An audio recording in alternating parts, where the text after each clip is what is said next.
Hello ಎಲ್ಲರಿಗೂ Lakshmi family ಝೋನ್ಗೆ ಸ್ವಾಗತ. ನಾವು ಈ ವಿಡಿಯೋದಲ್ಲಿ ಬ್ಯಾಂಗ್ಳೂರಿಂದ 170 ಕಿಲೋಮೀಟರ್ ದೂರದಲ್ಲಿರೋ ಬೂಕನಕೆರೆ ಹಳ್ಳಿಯಲ್ಲಿ ಇರೋ ಶ್ರೀ ಭೂವರಹನಾಥ ಸ್ವಾಮಿ ಟೆಂಪಲ್ಗೆ ಹೆಂಗೆ ಬಸ್ಸಲ್ಲಿ ಹೋಗೋದು ಅಂತ ನೋಡೋಣ. ಅದರ ಜೊತೆ ಬಸ್ ಫೇರ್ ಮತ್ತು ರಿಟರ್ನ್ ಡೀಟೇಲ್ಸ್ ಕೂಡ ಡೀಟೇಲ್ಡ್ ಆಗಿ ಎಕ್ಸ್ಪ್ಲೇನ್ ಮಾಡ್ತೀನಿ. ವಿಡಿಯೋನ ಸ್ಕಿಪ್ ಮಾಡ್ದಂಗೆ ಕೊನೆ ತನಕ ನೋಡಿ. ಮಾರ್ನಿಂಗ್ 7 o'clock ಆಗಿದೆ. ನಾವಿವಾಗ ಸ್ಯಾಟಲೈಟ್ ಬಸ್ ಸ್ಟಾಪ್ಗೆ ಹೋಗ್ತಾ ಇದ್ದೀವಿ. ಬ್ಯಾಂಗ್ಳೂರಿಂದ ಭೂವರನಾಥ ಸ್ವಾಮಿಗೆ ಡೈರೆಕ್ಟ್ ಬಸ್ ಇದೆ. ಸ್ಯಾಟಲೈಟ್ ಬಸ್ ಸ್ಟಾಪ್ಗೆ ಬಸ್ಸು 7 o'clockಗೆ ಬರುತ್ತೆ. ಇಲ್ಲಿಂದ ಹೊರಡೋದು 7:30 ಆಗುತ್ತೆ. ಬಸ್ ಇನ್ನು ಪ್ಲಾಟ್ಫಾರ್ಮ್ಗೆ ಬಂದಿಲ್ಲ, ಬಟ್ ಬ್ಯಾಕ್ ಸೈಡಲ್ಲಿ ನಿಲ್ಲಿಸಿರ್ತಾರೆ. ನಾವು ಅಲ್ಲಿ ಹೋಗಿ ಹತ್ಕೋಬೋದು. ನೋಡಿ, ಇದೇನೇ ಬಸ್ಸು. ಬ್ಯಾಂಗ್ಳೂರಿಂದ ಡೈರೆಕ್ಟ್ ಭೂವರನಾಥ ಸ್ವಾಮಿ ಟೆಂಪಲ್ಗೆ ಜಸ್ಟ್ ಒಂದೇ ಬಸ್ಸೇ ಇರೋದು, ಅದು 7:15ಗೆ ಇರೋದು. ನಾವು ಮಾರ್ನಿಂಗ್ ಬಂದು ಹತ್ಕೊಂಡಾಗ ತುಂಬ ಜನ ಇರಲಿಲ್ಲ, ಖಾಲಿ ಇತ್ತು. ಬಟ್ ವೀಕೆಂಡ್ಸಲ್ಲಿ ಹೋಗೋದಕ್ಕೆ ಜನ ಇರ್ತಾರೆ. ಸ್ವಲ್ಪ ಬೇಗ ಬಂದ್ವಿ ಅಂತಾನೆ ನಮಗೆ ಸೀಟ್ ಸಿಗುತ್ತೆ. ಈ ಬಸ್ಗೆ ಯಾವುದೇ ಥರ ಆನ್ಲೈನ್ ಬುಕ್ಕಿಂಗ್ ಇರಲ್ಲ. ನಾವಿವತ್ತು ಹೋಗ್ತಾ ಇರೋದು ಈ ಭೂವರನಾಥ ಸ್ವಾಮಿ ಟೆಂಪಲ್. ಈ ಬಸ್ಸಲ್ಲಿ ಫೋಟೋ ಹಾಕಿದಾರಲ್ಲ, ಇದಕ್ಕೇನೆ. ಬಸ್ಸು ಬ್ಯಾಂಗ್ಳೂರಿಂದ ಎಕ್ಸಾಕ್ಟ್ 7 o'clockಗೆ ಹೊರಡ್ತಾ ಇದೆ.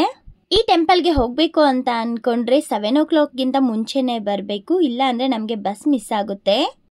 ನಾವು 7:30ಗೆ ಬ್ಯಾಂಗ್ಳೂರಿಂದ ಹೊರಟ್ರೆ ಅಲ್ಲಿ ಟೆಂಪಲ್ ಹತ್ರ ರೀಚ್ ಆಗೋಷ್ಟರಲ್ಲಿ 11:30 ಆಗಿರುತ್ತೆ. ಬಸ್ ಫೇರ್ ಬಗ್ಗೆ ನೋಡೋದಾದ್ರೆ ಒಬ್ಬರಿಗೆ ಟಿಕೆಟು 177 rupees ಚಾರ್ಜ್ ಮಾಡ್ತಾರೆ. ಲೇಡೀಸು ಫ್ರೀ ಟಿಕೆಟ್ ತಗೋಬೋದು.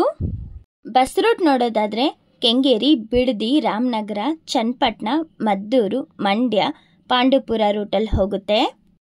ಕೆಂಗೇರಿಗೆ ಈ ಬಸ್ಸು 7:45ಗೆ ಬರುತ್ತೆ.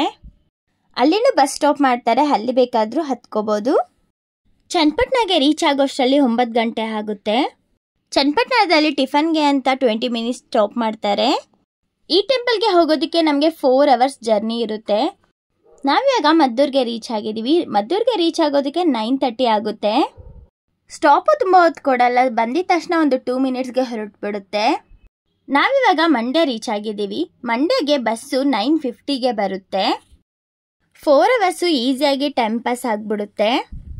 ಮಂಡ್ಯ ಆದಮೇಲೆ ಫುಲ್ ಹಳ್ಳಿ ವಾತಾವರಣ ಇರುತ್ತೆ, ತುಂಬ ಚೆನ್ನಾಗಿರುತ್ತೆ. ಫುಲ್ ಹೊಲ ಗದ್ದೆಗಳು ಮತ್ತು ಎತ್ತಿನ ಗಾಡಿ ಎಲ್ಲ ನಾವು ನೋಡಿಕೊಂಡು ಎಂಜಾಯ್ ಮಾಡಿಕೊಂಡು ಹೋಗ್ಬೋದು.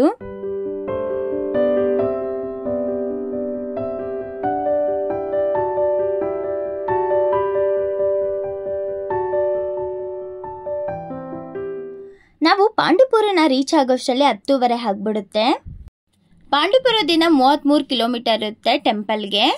ಸ್ಯಾಟರ್ಡೆ ಸಂಡೇಸ್ ನಿಮಗೆ ಬಸ್ಸಲ್ಲಿ ಸೀಟ್ ಸಿಕ್ಕಿಲ್ಲ ಅಂತ ಅಂದರೆ ನೀವು ಪಾಂಡುಪುರ ತನಕ ಇರೋ ಬಸ್ಸಲ್ಲಿ ಬಂದು ಇಲ್ಲಿಂದ ಹೋಗ್ಬೋದು. ಮೈಸೂರಿಂದ, ಶ್ರೀರಂಗಪಟ್ಟಣದಿಂದ ಎಲ್ಲ ರೂಟಿಂದ ಬರೋ ಬಸ್ಗಳು ಪಾಂಡುಪುರಕ್ಕೆ ಬಂದ್ಬಿಟ್ಟೆ ಹೋಗುತ್ತೆ. ನಿಮಗೆ ಬಸ್ಸಲ್ಲಿ ಸೀಟ್ ಸಿಕ್ಕಿಲ್ಲ ಅಂತ ಅಂದರೆ ಇಲ್ಲಿಗೆ ಬಂದು ಇಲ್ಲಿ ವೆಯ್ಟ್ ಮಾಡಿಬಿಟ್ಟು ಇಲ್ಲಿಂದ ಹೋಗ್ಬೋದು. ನೋಡಿ, ಅಲ್ಲಿ ಬರೆದಿದ್ದಾರೆ ಭೂವರ ಸ್ವಾಮಿ ಟೆಂಪಲ್ಗೆ ಹೋಗೋದಕ್ಕೆ ಇದೇ ದಾರಿ ಅಂತ ಅಂದ್ಬಿಟ್ಟು. ನಾವಿವಾಗ ಅದೇ ರೂಟಲ್ಲಿ ಹೋಗೋದು. ಬಟ್ ಮುಂದೆ ಒಂದು ಊರಲ್ಲಿ ಸ್ಟಾಪ್ ಕೊಟ್ಬಿಟ್ಟು ಮತ್ತೆ ರಿಟರ್ನ್ ತಿರುಗಿಸ್ಕೊಂಡು ಬಂದು ಆ ರೂಟಲ್ಲಿ ಹೋಗ್ತೀವಿ. ನೋಡಿ, ನಾವಿವಾಗ ಆ ರೂಟಲ್ಲೇ ಹೋಗ್ತಾ ಇದ್ದೀವಿ. ಇಲ್ಲಿಂದ ಒಂದು 8 kilometers ಇರುತ್ತೆ ಟೆಂಪಲ್ಗೆ. ನೋಡಿ, ನಾವಿವಾಗ ಟೆಂಪಲ್ ಹತ್ರ 11:40 ಅಷ್ಟರಲ್ಲಿ ರೀಚ್ ಆಗಿದ್ದೀವಿ. ಟೆಂಪಲ್ ಹತ್ರನೇ ಪೂಜೆ ಸಾಮಾನು, ಕಲ್ಲು ಎಲ್ಲನೂ ಸಿಗುತ್ತೆ.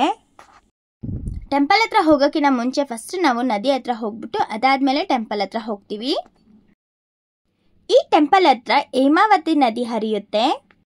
ಈ ಹೇಮಾವತಿ ನದಿ ವೆಸ್ಟರ್ನ್ ಘಾಟ್ಸಲ್ಲಿ ಹುಟ್ಟಿ ಚಿಕ್ಕಮಗಳೂರು ಡಿಸ್ಟಿಕಲ್ಲಿರೋ ಮೂಡಿಗೆರೆ ತಾಲೂಕಲ್ಲಿ ಹರಿದು ಅಲ್ಲಿಂದ ಹಾಸನ ಡಿಸ್ಟಿಕ್ನ ಸೇರಿ ಅಲ್ಲಿಂದ ಮಂಡ್ಯಗೆ ಬಂದು ಕಾವೇರಿ ನದಿನ ಸೇರುತ್ತೆ. ಈ ಟೆಂಪಲ್ ಬಗ್ಗೆ ನೋಡೋದಾದ್ರೆ ಈ ದೇವಸ್ಥಾನ 2500 ವರ್ಷದ ಹಳೆ ದೇವಸ್ಥಾನ. ಈ ಟೆಂಪಲ್ನ ಕಟ್ಟಿಸಿದ್ದು ಹೊಯ್ಸಳ ರಾಜ ಆಗಿರೋ ವೀರಬಳ್ಳಾಳ ಅವರು. ಈಗ ಹೊಸದಾಗಿ ಕಟ್ಟಿಸ್ತಿದ್ದಾರೆ, ಬಟ್ ಫಸ್ಟ್ ಕಟ್ಟಿಸಿರೋದು ಅವರೇನೆ. ಈ ದೇವಸ್ಥಾನದ ವಿಶೇಷ ಏನು ಅಂತ ಅಂದರೆ ಈ ದೇವಸ್ಥಾನದ ಹತ್ರ ಬಂದು ಮಣ್ಣು ಮತ್ತು ಕಲ್ಲನ್ನ ಪೂಜೆ ಮಾಡಿಸಿ ತಗೊಂಡು ಹೋದ್ವಿ ಅಂತ ಅಂದರೆ ನಮಗೆ ಜಾಗ ಮತ್ತು ಮನೇನ ಕಟ್ಸೋ ಥರ ಅಭಿವೃದ್ಧಿ ಆಗುತ್ತೆ ಅಂದ್ಬಿಟ್ಟು ಎಲ್ಲರ ನಂಬಿಕೆ. ಈ ದೇವಸ್ಥಾನದಲ್ಲಿ ವಿಷ್ಣುವ 3ನೇ ಅವತಾರ ಆಗಿರೋ ವರಹಸ್ವಾಮಿ ರೂಪದಲ್ಲಿ ನಾವು ನೋಡ್ತೀವಿ. ಈ ಟೆಂಪಲ್ ಟೈಮಿಂಗ್ಸ್ ನೋಡೋದಾದರೆ ಬೆಳಗ್ಗೆ 9:30ಯಿಂದ ಮಧ್ಯಾಹ್ನ 1:30 ತನಕ ಓಪನ್ ಇರುತ್ತೆ. ಮತ್ತು 3:30ಯಿಂದ ರಾತ್ರಿ 7 ಗಂಟೆ ತನಕ ಓಪನ್ ಇರುತ್ತೆ. ಈ ಟೆಂಪಲಲ್ಲಿ ನಾವು ಗೋಶಾಲೆ ಕೂಡ ನೋಡ್ತೀವಿ. ಈ ಟೆಂಪಲಲ್ಲಿ ಅನ್ನದಾನ ಮಾಡ್ತಾರೆ. ಮಧ್ಯಾಹ್ನ 12 ಗಂಟೆಯಿಂದ ಅನ್ನದಾನ ನಡೀತಾ ಇರುತ್ತೆ. ರಿಟರ್ನ್ ಬಸ್ ಡೀಟೇಲ್ಸ್ ನೋಡೋದಾದರೆ ಮಧ್ಯಾಹ್ನ 1 ಗಂಟೆಗೆ ನಮಗೆ ಇಲ್ಲಿಂದ ಮೈಸೂರಿಗೆ ಹೋಗೋದಕ್ಕೆ ಬಸ್ಸಸ್ ಇರುತ್ತೆ. ಶ್ರೀರಂಗಪಟ್ಟಣಕ್ಕೆ ಬಸ್ಸು 2:15 ಮತ್ತು 4 ಗಂಟೆಗೆ ಇದೆ. ನೋಡಿ, ಇವಾಗ ಬಂದಿರೋ ಬಸ್ಸು 2:15ಗೆ ಬರೋ ಶ್ರೀರಂಗಪಟ್ಟಣ ಬಸ್ಸು. ನಮ್ಮ ಬೆಂಗಳೂರಿಗೆ ಹೋಗೋ ಬಸ್ಸು ಮಧ್ಯಾಹ್ನ 3 ಗಂಟೆಗೆ ಇಲ್ಲಿಂದ ಹೊರಡುತ್ತೆ. ಮತ್ತು ನಮ್ಮ ಬೆಂಗಳೂರನ್ನ ರೀಚ್ ಆಗೋ ಅಷ್ಟರಲ್ಲಿ 7 ಗಂಟೆ ಇಲ್ಲ 7:15 ಆಗುತ್ತೆ. ಯಾರಿಗೆಲ್ಲ ಈ ವಿಡಿಯೋ ಇಷ್ಟ ಆಯಿತು ಲೈಕ್ ಮಾಡಿ, ಶೇರ್ ಮಾಡಿ, ಕಮೆಂಟ್ ಮಾಡಿ. ಇದೇ ಥರ ನಮ್ಮ ವೀಡಿಯೋಸ್ಗೋಸ್ಕರ ನಮ್ಮ ಚಾನಲ್ನ ಸಬ್ಸ್ಕ್ರೈಬ್ ಮಾಡೋದು ಮರಿಬೇಡಿ. Thank you.